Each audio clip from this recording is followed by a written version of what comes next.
पेशकश की ओर। महिलाओं को निवेश के लिए क्या रणनीति अपनानी चाहिए, महिलाओं के लिए कौन से फंड सही है, और इसी पर विमेंस वेडनेसडे में मिरे एसेट के श्रीनिवास खानोलकर से मैंने खास बातचीत की है कि महिलाएं खासतौर से दिवाली पर इस शुभ अवसर पर कैसे अपने निवेश की शुरुआत कर सकती हैं। आइए देखते हैं। नमस्कार, स्वागत है आप सभी का हमारी बेहद खास पेशकश women's Wednesday powered by Mirae Asset mutual fund. ये खास पेशकश उन तमाम महिलाओं के लिए है जो कि निवेश करना चाहती हैं, निवेश की शुरुआत करना चाहती हैं या केवल निवेश की प्रक्रिया को समझना चाहती हैं। और आज हम काफ़ी बारीकी से बात करने वाले हैं कि कैसे गृहलक्ष्मी कहें, धनलक्ष्मी कहें, अपने इन्वेस्टमेंट्स की शुरुआत कर सकती हैं। मेरे साथ खास मेहमान भी जुड़े हुए हैं। Srinivas Khanolkar, head products marketing corporate communication Mirae asset investment managers India, आपका बहुत बहुत स्वागत है। और दिवाली के शुभ अवसर पर हम ये चर्चा कर रहे हैं और महिलाओं को बता रहे हैं कि कैसे शुभ निवेश की शुरुआत की जाए। तो कैसे की जाए शुभ निवेश की शुरुआत, कहाँ से करें? सबसे पहले बहुत बहुत शुक्रिया कविता आपका इस शो में बुलाने का, और ये जो नई पहल आपने शुरू करी है वुमेंस वेडनेसडे, जिसके माध्यम से आप जो इन्वेस्टर्स हैं जो निवेश की चीज़ें जानना चाहती हैं, बचत और निवेश, इसमें अंतर क्या है, इसके बारे में इस पे चर्चा होगी आसान भाषा में। तो ये एक बहुत अच्छा इनिशिएटिव है। और आपने जैसे कहा कि कहाँ से शुरू करें, आई थिंक वो एकदम इम्पॉर्टेंट चीज़ है कि हमें जो पहला कदम लेना है वो मुझे लगता है कि आप जैसे नया निवेश शुरू करना चाहते हैं, बचत तो उन्हें आता है। अगर हम सिर्फ वुमेन्स की अगर बात करें एज इन्वेस्टर्स टुडे, बचत के बारे में बहुत अच्छे से जानते हैं। कुछ लोगों ने पहल करके निवेश भी शुरू कर दिया, बट बहुत बार होता है कि जो माहौल है जिसके बारे में बातें हो रही हैं कि आज क्या चल रहा है, क्या नहीं चल रहा है, कौन सा सेक्टर अच्छा कर रहा है, नहीं कर रहा, और शायद वहाँ पे थोड़ा सा स्वे होके निवेश भी वहीं चला जाता है। मार्केट में भी निवेश करना, उन्होंने डायरेक्ट स्टॉक्स में निवेश करना भी शुरू कर दिया है। लेकिन उन लोगों के लिए जहाँ पे एडिशनल पैसा नहीं है और वेल्थ क्रिएशन करना है, फैमिली के साथ आगे बढ़ना है, सारा बैलेंस करना है, वो शायद अगर म्यूचुअल फंड के माध्यम से आगे बढ़े तो मुझे लगता है कि वो थोड़ा बेटर होगा। हालांकि इफ वो रिस्क समझते हैं अगर वो और फिर जाके स्टॉक्स में निवेश कर रहे हैं तो उनका चॉइस है। लेकिन अगर समझ बूझ के चलना है और रिस्क को डाइवर्सिफाई करना है तो मेरे ख्याल से म्यूचुअल फंड से शुरुआत करना उनके लिए बेटर रहेगा। तो म्यूचुअल फंड में तो ऐसे बहुत सारे जरिए हैं जिससे आप शुरुआत कर सकते हैं। तो पहला जरिया आपको क्या चुनना चाहिए अपने लिए? मेरे ख्याल से सबसे पहला तो SIP, कोई भी प्रोडक्ट में किश्तों में निवेश, यानी किश्तों में निवेश। हम जैसे कहते हैं पहले वेडनेसडे बाजार हुआ करता था जहाँ चीज़ें सस्ती मिलती थी और हर वेडनेसडे को इंतज़ार रहता था कि कब बुधवार आए और कब जाए मार्केट जाए, हम चीज़ें बाय करें। तो वो हर वेडनेसडे की प्रक्रिया थी। और उसको अगर मैं निवेश की भाषा में बात करूं तो आज वो SIP बन चुका है एक तरीके से। और दिवाली के टाइम पे अगर बोनस मिला फैमिली को तो फिर कुछ नई चीज़ें में निवेश, घर का painting and all of that, right. तो वो लमसम निवेश के अगर हम बात करें तो आज हालांकि हम उससे काफ़ी आगे बढ़ चुके हैं, बट अगर साधारण भाषा में अगर बात करनी है तो वो एक एग्जाम्पल मुझे फिट लगता है कि बिटवीन SIP कब और लमसम कब। अब कहाँ, ये एक डिबेटेबल क्वेश्चन हो जाता है क्योंकि हर एक का रिस्क प्रोफाइल अलग है। और मुझे बहुत बार ये दिखता है कि लोग कंफ्यूज रहते हैं कि हम ये चूज़ करें या वो चूज़ करें, एक एसेट क्लास चूज़ करें, एक particular category of fund choose करें या फिर किसी और में, क्योंकि हर तरीके की बात होती है। और एजुकेशन भी आपके माध्यम से भी जो हो रहा है उसमें भी काफ़ी कुछ इन्फॉर्मेशन उनको मिलती रहती है। तो उसको अगर हम सिंप्लीफाई करें तो मैं किसी घर में अगर मैं देखूं कि अगर 4 लोगों का परिवार है, 2 बच्चे हैं, मदर के लिए बहुत डिफ़िकल्ट है उनको चूज़ करना कि एक को ज़्यादा प्यार करूं या दूसरे को ज़्यादा प्यार करूं, या इसकी परवरिश अच्छी हो या उसकी परवरिश, दोनों की अच्छी होनी चाहिए।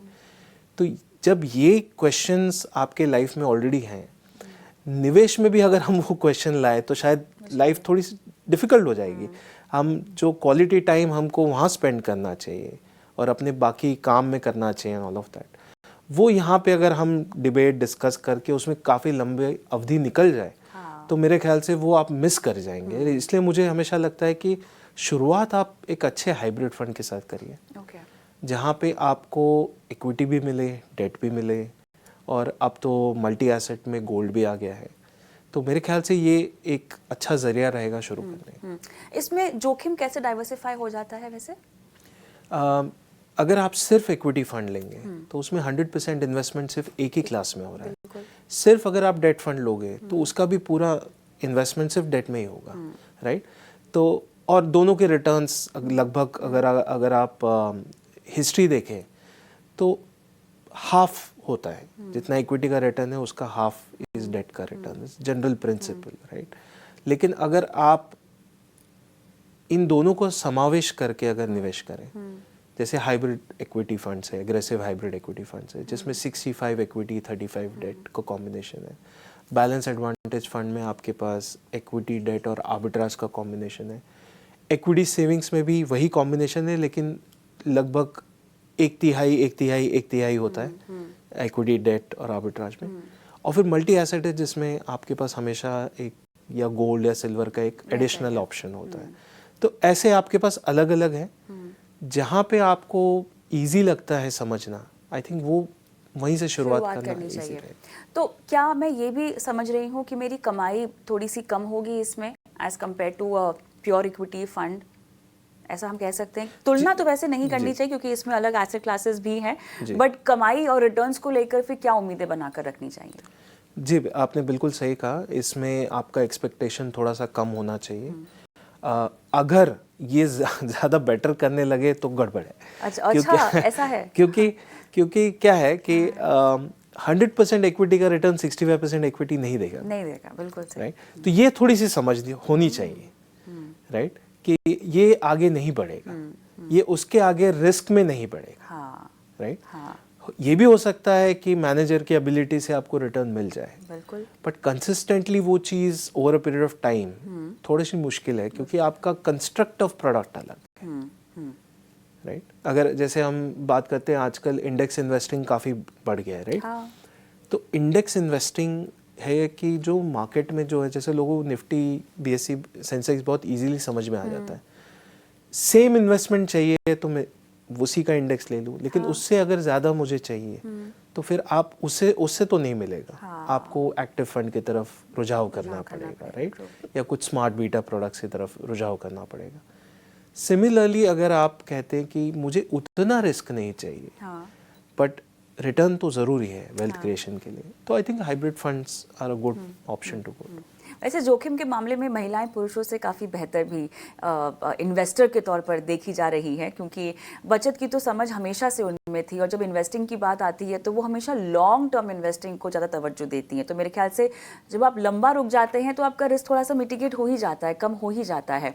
बट अब वो महिलाएँ जो कि शायद पहला कदम उठाना चाहती हैं और इस तरह के फंड को पोर्टफोलियो में डालना चाहती हैं, तो कितना निवेश उसमें करें? अपना पूरा का पूरा पैसा जो भी निवेश करना चाहती हैं वो पहला इसी तरह के फंड में डाल लें, या क्योंकि अभी आप पानी की गहराई को नाप रही हैं, है ना, तो थोड़ा सा डालें, ऐसा करें?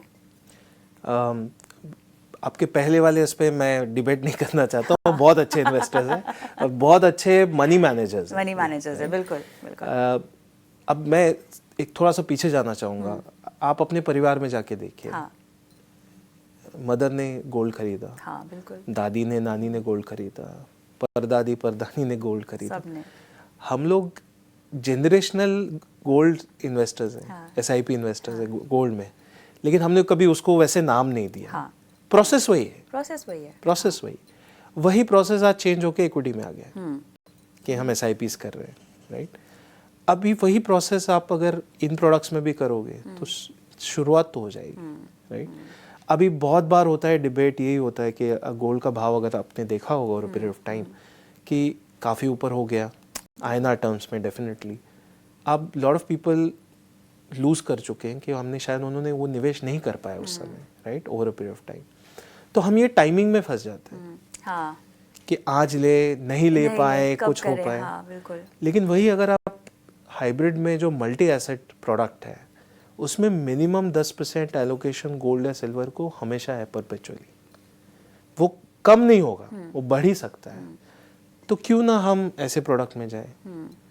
हमें आज वुमेन को बहुत अच्छे से गोल्ड, हाउस होल्ड और डिपॉजिट, ये चीज़ें बहुत अच्छी से पता है, राइट। वही चीज़ अगर आपको कैपिटल मार्केट के माध्यम से म्यूचुअल फंड के प्रोडक्ट के रूप में आपको वो एक्सपोजर मिल रहा है, तो I think that should be ideally be a first step. वो पहला कदम जो आप कह रहे हैं वो शायद इनमें पहला शुरुआत अगर होगी तो आसान हो जाएगा समझना कि मार्केट कैसे चलता है, क्या होता है, और निवेश भी थोड़ा सा लॉन्ग टर्म हो सकता है। तो गहने नहीं खरीदें, आप ये भी कह रहे हैं? दिवाली के वक्त गहने ना खरीदे, ऐसे कैसे हो सकता है? नहीं, देखिए गहने अलग चीज़ है। हाँ। वो आप लेंगे, उस पर एक इमोशनल वैल्यू है, वो आप कभी कभी उसको यूज़ करेंगे। ज़्यादातर देखते हैं कि वो लॉकर में रहता है। हाँ, वो तो है, राइट। जब खास ओकेशन होता है, फैमिली वेडिंग है या दिवाली है या कोई फंक्शन है, तब वो निकलते हैं, तब हम पहनते हैं। हम उस पैसों की बात नहीं कर रहे हैं, ठीक है, हम उनकी बात कर रहे हैं जो इस दौरान बीच में जो देखते हैं कि यहाँ पे एक निवेश की अपॉर्चुनिटी थी, शायद वो हम मिस कर चुके, राइट। वो चीज़ अगर आप फंड के माध्यम से करें तो आपको उसका बेनिफिट भी मिलता है, राइट, और अच्छा खासा रकम हो जाएगा। तो उसके बाद फिर आप गोल्ड लेना चाहते हैं, सिल्वर लेना चाहते हैं, डायमंड लेना चाहते हैं, वो आपके ऊपर। बिल्कुल, चलिए एक शुरुआत करने की बात है और वो ही आप कैसे करें उसी पर हमने ये समझाइश आपको दी है। बहुत बहुत धन्यवाद आपका समय निकाला और जुड़े इस खास पेशकश में। मुझे भी इजाज़त दें, नमस्कार।